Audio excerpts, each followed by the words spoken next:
Hello moms, मैं हूँ आपकी दोस्त माई सेल्फ मिसेस नागपाल। मैं एक टीचर हूँ और पिछले 15 सालों से मैं टीचिंग लाइन में हूँ। और मैंने ये एक्सपीरियंस किया है कि पेरेंट्स बहुत ज़्यादा पॉसेसिव हैं अपने बच्चों को लेके, जिसके लिए मुझे आज ये ऑनलाइन प्लेटफॉर्म चुनना पड़ा कि शायद मेरा एक्सपीरियंस, कुछ बातें जो मैं आपसे शेयर करूं तो शायद आप कुछ हद तक समझ पाएँ अपने बच्चों के स्वभाव को, उनकी मनस्थिति को, उनके अंदर चल रहे उफान को। मैं छोटे बच्चों को पढ़ाती हूँ। आप ये समझ लीजिए 5 to 6 ईयर्स का स्टूडेंट होगा जो मेरे अंडर में स्टडी करता है। और मैं बहुत से ऐसे पेरेंट्स को देखती हूँ जो सिंगल चाइल्ड पेरेंट है, मतलब सिर्फ एक ही उनकी औलाद है, एक ही बच्चा है, बेटा या बेटी, इस तरह से। ठीक है, तो मेरे मन में एक अजीब सी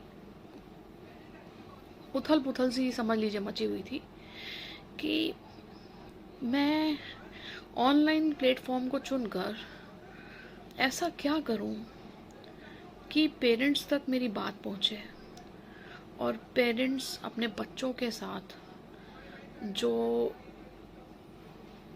गलत कर रहे हैं, सब नहीं पर कुछ पेरेंट्स तो हैं ऐसे जो बहुत हद तक गलत कर रहे हैं, वो उनकी जगह पर अपने आप को नहीं रख रहे हैं, बट अपने मन में जो भी उनके आ रहा है वो सब चाहते हैं कि बच्चे पूरा करें। ऐसा पॉसिबल नहीं है। पांचों उंगलियां, ये 5 उंगलियां हैं, ये पांचों उंगलियां कभी एक बराबर होती हैं? नहीं होती। इसी तरह से हर बच्चा एक बराबर नहीं होता है। आप बच्चों की स्थिति को समझिए। इतना छोटा बच्चा और माँ बाप की एक्सपेक्टेशन, अरे ये कर देगा, वो कर देगा। क्यों भाई, क्यों? उसको जीने दो, उसको उड़ने दो। हर बच्चे को अधिकार है, हर बच्चे को सोचने का, समझने का, स्टेप उठाने का अधिकार है। मैं आपसे बात करने के लिए, आपसे चीज़ें शेयर करने के लिए कुछ टाइम निकाल कर ऑनलाइन आऊँगी और अपने एक्सपीरियंसेस के आधार पर आपको कुछ बातें समझाऊंगी। अच्छी लगे तो प्लीज़ अप्लाई करिएगा, नहीं अच्छी लगे तो प्लीज़ मुझे माफ़ करिएगा। ये बात हर पेरेंट के लिए नहीं है। मैं अभी फिर से आपको ये चीज़ क्लैरिफाई कर देना चाहती हूँ कि हर पेरेंट एक जैसा नहीं होता, हर बच्चा एक जैसा नहीं होता। आपको ये बात समझनी पड़ेगी। जो आपने बच्चों को कंपटीशन का एक मटेरियल बना दिया है ना, मत करिए, मत करिए। बच्चों को प्यार से, मार से, डांट से, हर तरह से समझाया जाता है, बट हर चीज की एक सीमा होती है। ठीक है, मैं बहुत दुविधा में हूँ कि मैं किस तरह से शुरू करूँ, क्या बताऊँ क्या ना बताऊँ। बट हाँ, आज मैंने ये मुहिम छेड़ी है तो मैं अब बात करा करूँगी आपसे बच्चों के प्रति, क्या आपको करना चाहिए, क्या नहीं करना चाहिए। मैं बहुत ही, ऐसा नहीं है कि मैं कोई नॉर्मल से ऐसे वैसे स्कूल में हूँ। मैं बहुत ही रेप्यूटेटेड स्कूल में हूँ।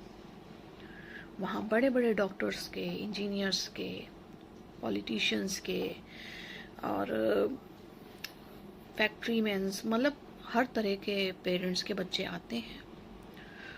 और जो मिडिल क्लास फैमिली बैकग्राउंड के बच्चे हैं वो भी आते हैं। हर तरह का बच्चा मेरे सामने मैं पिछले 15 सालों से देख रही हूँ और पेरेंट्स के मन की स्थिति को भी समझ रही हूँ, जो कि आज के टाइम पे बहुत ज़्यादा बदल चुकी है। और कुछ मैं कहने काबिल नहीं हूँ इस समय, बट मैं फिर भी पूरी कोशिश करूँगी समझाने की। जो मुझसे बन पाएगा मैं करूँगी, समझाऊँगी कि आप थोड़ा सा सजग हो जाइए। ये मेरी पहली शुरुआत है, अभी ये मेरी फर्स्ट वीडियो रहेगी इस चीज़ को लेकर कि मैं अब सिर्फ़ और सिर्फ पेरेंट्स को समझाने का काम करूँगी कि अपने बच्चों के प्रति थोड़ा सा अपने स्वभाव को चेंज करिए। ये हर किसी के लिए नहीं है, मैं फिर बोल रही हूँ, ये उनके लिए है जो मतलब दूसरों को देखकर उसका बच्चा ऐसा, उसका बच्चा ये, उसका बच्चा ये।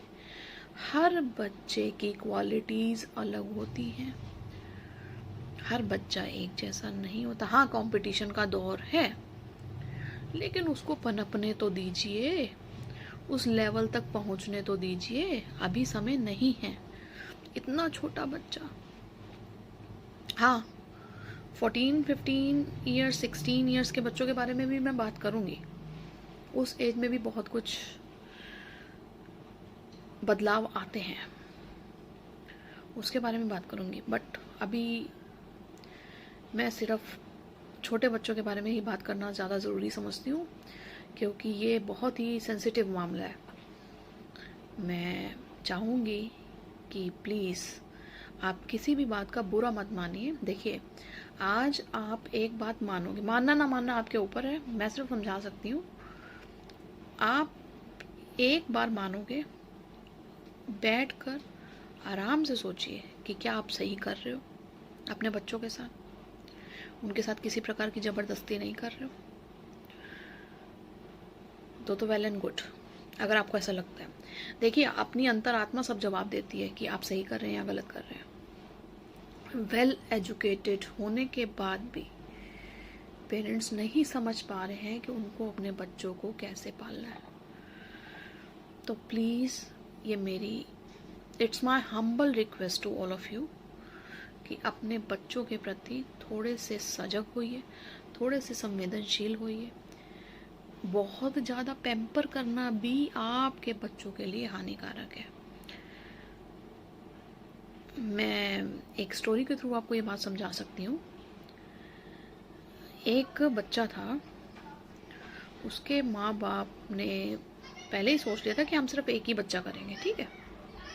बच्चा किया, बहुत अच्छी फैमिली थी, बहुत पैसा था, सब कुछ था, ठीक है। और फिर क्या, जब वो बच्चा आ गया इस दुनिया में, पहले तो पूरी प्रिकॉशंस के साथ पूरे 9 मंथ तक माँ रही।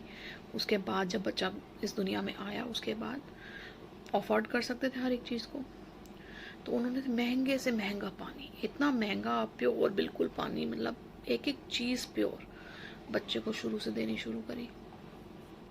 जब वो बच्चा बड़ा हुआ ना और बाहर गया अपनी पढ़ाई के लिए, तो वहाँ पर जब उसने तरह तरह की चीज़ों को खाया पिया, बाहर की चीज़ों को, कॉलेज लाइफ में, तो उसकी बॉडी सहन नहीं कर पाई। क्यों करते हो अपने बच्चों के साथ ऐसा? और वहीं आप एक किसान का बच्चा देख लो, ज़मीन से लिपटा होता है, मिट्टी चाटता है, सब कुछ करता है वो, फिर भी उसे कुछ नहीं होता। क्यों? तो आप डिफरेंस देख लीजिए। एक बच्चा जिसको आपने बिल्कुल वायरस से दूर रखा हर एक चीज़ से, और वो बच्चा का जो इम्यून सिस्टम था बिल्कुल किसी चीज़ को झेलने काबिल नहीं रहा, क्योंकि उसको आदत ही नहीं थी। और एक बच्चा, किसान का बच्चा देख लो, गांव का बच्चा देख लो, हर चीज़ आसानी से एडजस्ट। अपने बच्चे को फौलादी बनाइए। पैम्पर करना अच्छी बात है, लेकिन ओवर पैम्पर करना, it's very dangerous for your child, ठीक है।